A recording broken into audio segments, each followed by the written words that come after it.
ಇಲ್ಲೊಬ್ಬ ಭೂಪ ಲವ್ ಮಾಡಿದ್ದಾನೆ. ಆಮೇಲೆ ಕೈ ಕೊಟ್ಟು ಆ ಯುವತಿಗೆ ಬೇರೊಂದು ಮದುವೆಗೆ ರೆಡಿ ಆಗಿದ್ದಾನೆ. ಲವ್ ಮಾಡಬೇಕಾದ್ರೆ ಇದ್ದಂತ ಕಮಿಟ್ಮೆಂಟ್ ಮದುವೆ ಅನ್ನೋ ವಿಚಾರಕ್ಕೆ ಬರುವಂತ ಸಂದರ್ಭದಲ್ಲಿ ಎಸ್ಕೇಪ್ ಆಗಿದೆ. ರಾಯಚೂರಿನಲ್ಲಿ ನಡೆದಿರುವಂತಹ ಪ್ರಕರಣ ಇದು. ಲವ್ ಸೆಕ್ಸ್ ಮಾಡಿ ಅದಾದ ಬಳಿಕ ದೋಖಾ ಮಾಡಿರುವಂತದ್ದು ಬೆಳಕಿಗೆ ಬಂದಿದೆ. ಅಂಡ್ ಈ ವಿಚಾರಕ್ಕೆ ಸಂಬಂಧಪಟ್ಟಂತೆ FIR ದಾಖಲಾಗಿದೆ. ಇನ್ಸ್ಟಾದಲ್ಲಿ ಆ ಭೂಪನ ಮದುವೆ ಆಮಂತ್ರಣ ನೋಡಿ ಯುವತಿ ಓಡೋಡಿ ಬಂದಿದ್ದಾಳೆ. ಕೊಪ್ಪಳ ಮೂಲದ ಯುವತಿಗೆ ಯುವಕ ರಿಷಬ್ ವಂಚಿಸಿದ್ದು ರಾಯಚೂರಿನ ವುಮೆನ್ ಪೊಲೀಸ್ ಸ್ಟೇಷನ್ನಲ್ಲಿ ಈ ಕುರಿತಂತೆ FIR ದಾಖಲಾಗಿದೆ.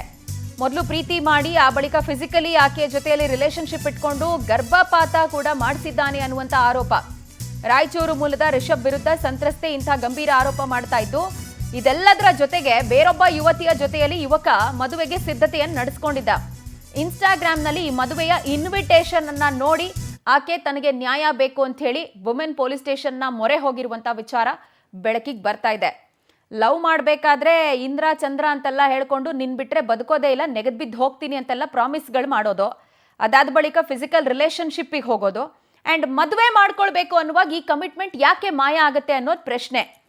ಆ್ಯಂಡ್ ಅಫ್ಕೋರ್ಸ್ ಈಗ ಎಷ್ಟರ ಮಟ್ಟಿಗೆ ಕಾಲ ಕೆಟ್ಟೋಗಿದೆ ಅಂತ ಹೇಳಿದ್ರೆ, ಮದುವೆ ಆದಮೇಲೂ ಆ ಕಮಿಟ್ಮೆಂಟನ್ನು ಉಳಿಸ್ಕೊಳ್ಳದೆ ಇರುವಂಥ ಅಸಡ್ಡೆ ಜೀವಿಗಳು ನಮ್ಮ ನಡುವೆ ಇದ್ದಾರೆ.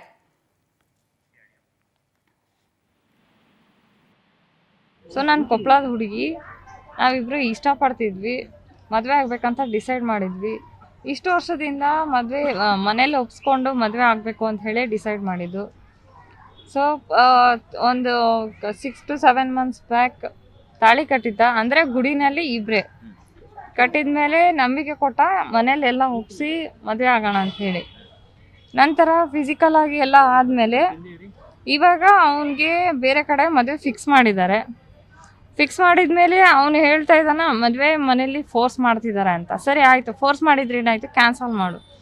ಕ್ಯಾನ್ಸಲ್ ಮಾಡೋಕ್ಕೆ ಮನೇಲಿ ದಿನ ಕನ್ವಿನ್ಸ್ ಮಾಡ್ತಾಯಿದ್ದೀನಿ ಅಂತಲೇ ಹೇಳ್ತಾ ಬಂದ. ಈ 1 ವೀಕಿಂದ ಸರಿಯಾಗಿ ಕಮ್ಯುನಿಕೇಷನ್ ಇಲ್ಲ, ಒಂದು ಸ್ವಲ್ಪ ದಿನದಿಂದ ಫೋನ್ ಇಲ್ಲ, ವಾಟ್ಸಪ್ ಇಲ್ಲ, ಏನೂ ಇಲ್ಲ. ಸೊ ಕಮ್ಯುನಿಕೇಷನ್ ಇಲ್ಲ, ಏನೂ ಇಲ್ಲ.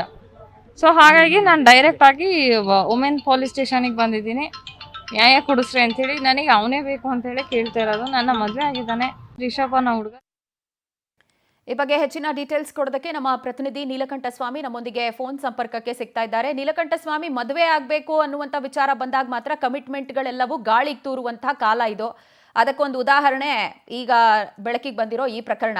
ಆ್ಯಂಡ್ ಈಗ ಆರೋಪಿಯ ವರ್ಷನ್ ಏನು ಗೊತ್ತಾಗ್ತಾ ಇದೆಯಾ? ಪೊಲೀಸರ ತನಿಖೆ ಹೇಗೆ ಸಾಗ್ತಾ ಇದೆ?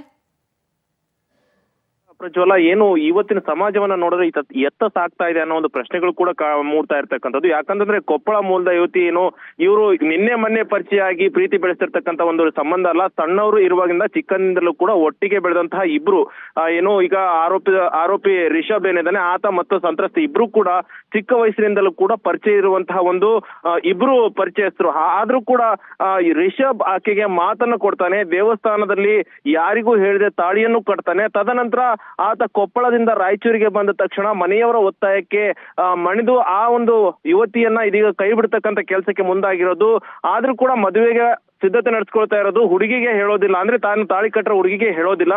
ಆಕೆ ಯಾವ್ದೋ ಒಂದು ಏನೋ ಇನ್ಸ್ಟಾಗ್ರಾಮ್ ನಲ್ಲಿ ಒಂದು ಇನ್ವಿಟೇಷನ್ ನೋಡ್ಕೊಂಡು ನಿನ್ನೆ ಏನೋ ರಾಯಚೂರಿಗೆ ಬಂದು ಇವತ್ತು ಆ ಒಂದು ಹುಡುಗನ ವಿರುದ್ಧ ಇದೀಗ ಮಹಿಳಾ ಪೊಲೀಸ್ ಠಾಣೆಯಲ್ಲಿ ಪ್ರಕರಣ ದಾಖಲಿಸಿದ್ದಾರೆ. ಆದ್ರೆ ರಿಷಬ್ ಹೇಳ್ತಾ ಇರೋದೇನಂದ್ರೆ, ನಮ್ಮ ಮನೆಯಲ್ಲಿ ಬಿಡ್ತಾ ಇಲ್ಲ, ಎಲ್ರು ಕೂಡ ಒತ್ತಾಯ ಮಾಡ್ತಿದ್ದಾರೆ ಮದುವೆಗೆ ಅನ್ನೋ ಒಂದು ಮಾತನ್ನ ಹೇಳ್ತಿದ್ದಾರೆ. ಆದ್ರೆ ಈತ ಕೊಟ್ಟಿರೋ ಮಾತು ಏನಾಯ್ತು, ಮದುವೆ ಆಗಿರೋ ಈ ಹೆಣ್ಣಿನ ಪರಿಸ್ಥಿತಿ ಏನು ಅನ್ನೋದು ಯೋಚನೆ ಮಾಡ್ಬೇಕು. ಇದೀಗ ಮಧ್ಯಸ್ಥಿಕೆ ವಹಿಸಿರೋ ಪೊಲೀಸರು ಯಾವ ರೀತಿ ನ್ಯಾಯ ಕೊಡಿಸ್ತಾರೆ, ರಿಷಬ್ನ ಮತ್ತೆ ಸಂತ್ರಸ್ತೆಯನ್ನ ಒಂದು ಮಾಡ್ತಾರ ಅಥವಾ ಏನ್ ಮಾಡ್ತಾರೆ ಅನ್ನೋದು ತನಿಖೆಯಿಂದಲೇ ಹೊರಬರ್ಬೇಕಾಗಿರ್ತಕ್ಕಂಥದ್ದು. ಪ್ರಜ್ವಲ.